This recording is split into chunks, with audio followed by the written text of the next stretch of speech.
Hello everyone, welcome to my channel Shiksha the Easy Learning. Class 7 English CBSE NCERT based book Honeycomb Unit 1 3 questions. So before we start, let us see what is given at the top. A king has 3 questions and he is seeking answers to them. What are the questions? Does the king get what he wants?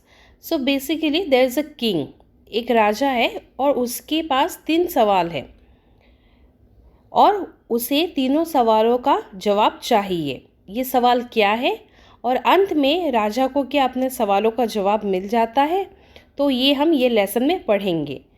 Bye Leo Tolstoy. So let us begin. The thought came to a certain king that he would never fail if he knew 3 things. तो एक राजा है, उसके दिमाग में एक thought आया, एक विचार आया कि अगर उसके पास 3 सवाल के जवाब होंगे तो वो लाइफ में आगे कभी भी असफल नहीं होगा. दिस 3 थिंग्स वेयर, ये 3 सवाल जो थे वो क्या थे? What is the right time to begin something, कोई भी कार्य करने का सही समय कौन सा है? Which people should he listen to, राजा को किन लोगों की बातें सुननी चाहिए? What is the most important thing for him to do, राजा के लिए सबसे ज़रूरी कार्य कौन सा है? The king therefore sent messengers throughout his kingdom. King ने अपने मैसेंजर्स को अपने राज्य में भेज दिया. मैसेंजर्स वो होते हैं जो मैसेज एक जगह से दूसरी जगह ले जाते हैं. Promising a large sum of money to anyone who would answer the 3 questions. और राजा ये प्रॉमिस करते हैं कि वो एक बड़ा इनाम देंगे, काफ़ी पैसे देंगे उस व्यक्ति को जो इस तीनों सवालों का जवाब सही सही दे. Many wise men came to the king, but they all answered his questions differently. बहुत सारे लोग थे जो काफ़ी वाइज थे, दैट मीन्स इंटेलिजेंट थे, काफ़ी बुद्धिमान लोग आए राजा के पास, बट सबका जवाब वो काफ़ी अलग था.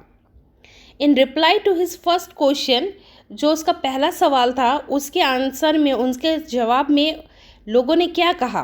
कुछ लोगों ने ऐसा कहा कि सम से the king must prepare a time table and then follow it strictly. Only in this way, they said, could he do everything at its proper time. तो कुछ लोग ऐसे थे जिसका मानना ये था कि राजा को एक टाइम टेबल बना लेनी चाहिए और उसे फॉलो करना चाहिए, तभी जाके राजा हर चीज़ एक प्रॉपर टाइम में कर सकते हैं. Others say that it was impossible to decide in advance the right time for doing something. तो कुछ लोग ने अपोज किया और अपोज करते हुए कहा कि ये बहुत मुश्किल है पहले से ही डिसाइड कर लेना सही वक्त कोई भी कार्य करने के लिए. उनके अनुसार, उनके हिसाब से वो क्या कहते हैं? The king should notice all that was going on. राजा को हर चीज़ को नोटिस करना था जो कि चल रहा है. अवॉइड फूलिश प्लेजर्स, जो भी ज़रूरी कार्य नहीं थे, जो कि इतने इम्पोर्टेंट नहीं थे, उसको अवॉइड करना था. And always do whatever seem necessary at that time. And राजा को वो हर चीज़ को नोटिस करना था जो कि चल रहा था, और जो ज़रूरी ना हो उसे अवॉइड करना था, और वही काम करने चाहिए थे जो कि ज़रूरी उस वक्त के लिए था. Yet others said the king needed a council of wise men who would help him act at the proper time. तो कुछ लोगों का ये मानना था कि राजा सही वक्त में सही कार्य तभी कर सकते हैं अगर उनके पास काउंसिल ऑफ वाइज मैन होंगे. काउंसिल ऑफ वाइज मैन मतलब एक ऐसा ग्रुप ऑफ पीपल जो काफ़ी बुद्धिमान हो और राजा को हर डिसीजन लेने में मदद करे.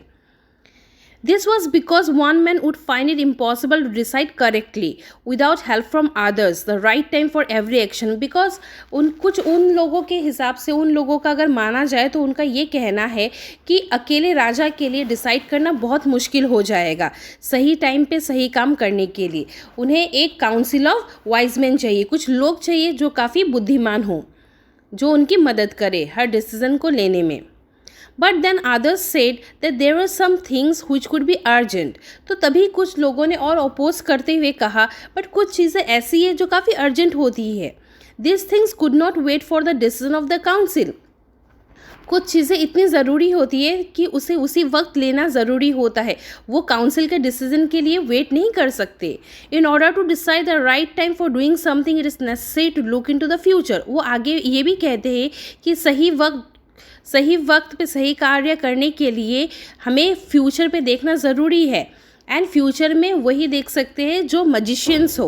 तो now the king therefore would have to go to magicians. तो उन लोगों का मानना ये है कि सिर्फ कुछ कार्य ऐसे होते हैं जो काफ़ी ज़रूरी होते हैं, और ज़रूरी कार्यों को लेने के लिए हम काउंसिल के डिसीजन का वेट नहीं कर सकते, और कुछ काम ज़रूरी करने के लिए हमें फ्यूचर में देखना पड़ता है, और जो कि एक मजिशियन कर सकता है।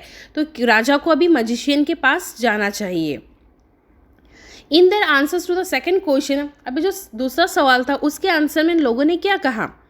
सम said that the people most necessary to the king were is councillors. तो कुछ लोगों का ये कहना था कि काउंसिलर सबसे ज़्यादा इंपॉर्टेंट है। कुछ लोगों का कहना था कि प्रीस्ट मीन्स पंडित, और councillors means group of wise men in his council. A few others choose the doctors, कुछ लोग डॉक्टर्स कहा, and yet others said that his soldiers were the most necessary. तो अलग अलग लोगों का अलग अलग विचार था, सबने अलग अलग तरह से नाम लिया। टू द थर्ड क्वेश्चन, अब तीसरे सवाल की बारी आई। तो तीसरे सवाल के जवाब में लोगों ने कहा कि राजा के लिए सबसे ज़रूरी कार्य साइंस होना चाहिए, कुछ ने कहा फाइटिंग होना चाहिए, और तब जाके कुछ ने कहा रिलीजियस वर्शिप होना चाहिए। As the answers to his questions were so different the king was not satisfied and gave no reward. जैसे कि राजा के जो सवाल थे उसके आंसर काफ़ी अलग थे हर लोगों से, इसलिए राजा संतुष्ट नहीं हो पाया और उसने किसी को भी इनाम नहीं दी। Instead, he decided to seek the advice of a certain hermit who was widely known for his wisdom. उसके बाद जाके राजा ये निर्णय लेता है कि वो हर्मिट की एडवाइस लेंगे। हर्मिट एक ऐसा व्यक्ति जो अकेले अपना लाइफ जीता है, अकेले काफ़ी रहता है और सिंपल तरीक़ा से अपना लाइफ जीता है, और वो काफ़ी जाना माना इंसान होता है अपने विजडम के लिए, काफ़ी पॉपुलर होता है। तो राजा ने ये डिसाइड किया कि वो हर्मिट के पास जाएंगे। The hermit lived in A would which he never left. The hermit के बारे में कहा जा रहा है कि वो हमेशा अपने वुड्स में, अपने एरिया में, अपने जंगल के एरिया में रहता था, अपने हट में, और वो अपना जगह कभी भी नहीं छोड़ता। He saw no one but simple people and so the king put in ordinary clothes. तो किंग जैसे कि राजा डिसाइड करते हैं वो हर्मिट के पास जाएंगे। वो एक बहुत साधारण सा व्यक्ति रहता है जो कि कभी किसी के बारे में इतना कुछ जानता नहीं, सिर्फ साधारण लोग ही देखे। इसलिए राजा क्या करता है, अपने कपड़े बदल के और उसके पास एक सामान्य व्यक्ति की तरह जाता है। Before he reached the hermit's hut, the king left his horse with his bodyguard and went on alone. और राजा क्या है कि वो अकेले जाता है, अपने घोड़े को भी छोड़ जाता है। As the king came near the hermit's hut, he saw the hermit digging the ground in front of his hut. जैसे कि वो hermit के hut के पास पहुंचता है तो वो देखता है कि जो hermit है वो ground को dig कर रहा है, मतलब वो खोदाई कर रहा है। He greeted the king, जो hermit था वो किंग को ग्रीट करता है, और फिर भी वो कंटिन्यू करता है डिगिंग, मतलब खोदना वो जारी रखता है। The hermit was old and weak, जो हर्मिट था वो उसकी काफ़ी उम्र होती है और काफ़ी वीक दिखता है। And as he walked hard he breathed heavily, तो वो काम कर रहा है, वो खुदाई कर रहा है तो वो ज़ोर से गहराई सांसें भी ले रहा होता है। The king went up to the hermit and said I have come to you. King जाता है उसके पास और कहता है I have come to you wise hermit to ask you to answer to 3 questions. तो वो उसके पास जाता है और जाकर ये कहता है कि मैं आपके पास आया हूँ, मेरे 3 सवाल हैं जिनके जवाब मुझे आपसे चाहिए। How can I learn to do the right thing at the right time, who are the right people I need most, and what affairs are the most important. तो इसी तरह से राजा क्या करता है, वो अपने सारे 3 सवाल रख देता है हर्मिट के पास। और हर्मिट क्या करता है, the hermit listen to the king but did not speak. Hermit सुनता तो है ज़रूर राजा की बातें, बट वो कोई जवाब नहीं देता। और ही वेंट ऑन डिगिंग, वो अपनी खुदाई चालू रखता है। You are tired said the king, let me take the spade and walk in your place. तभी जाके राजा बोलता है हर्मिट को कि आप काफ़ी थक गए हो और लाओ आप अपना कुदाल मुझे दे दो। स्पेड मीन्स कुदाल जिससे हम खुदाई करते हैं। And walk in your place, और मुझे आपके जगह काम करने दो। थैंक्स सेड द हर्मिट, जो हर्मिट रहता है वो राजा को थैंक्स बोल के, शुक्रिया करके राजा को अपना स्पेड दे देता है, कुदाल दे देता है। And then he sat down on the ground, और खुद वो ज़मीन पे बैठ जाता है।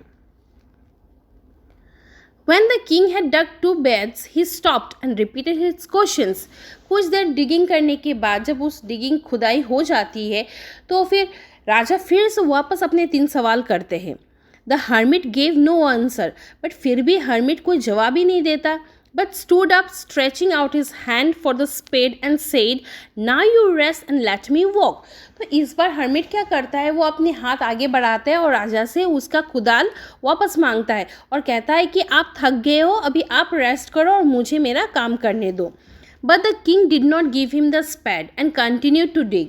लेकिन राजा उसे वापस उसका स्पेड नहीं करता है, कुदाल उसको वापस नहीं देता है और कंटिन्यू करता है digging. 1 hour passed then another. 1 घंटा ऐसे करते करते वक्त बीतते गया, एक के बाद दूसरा ऐसे करते बीत गया। The sun went down behind the trees, और शाम होने को आई। And at last the king stuck the spade into the ground and said, last में जब इतना वक्त बीत गया तो राजा को भी थोड़ा सा बेचैनी होने लगता है कि उसे आखिरकार उसे अपने सवालों का जवाब मिलेगा भी कि नहीं।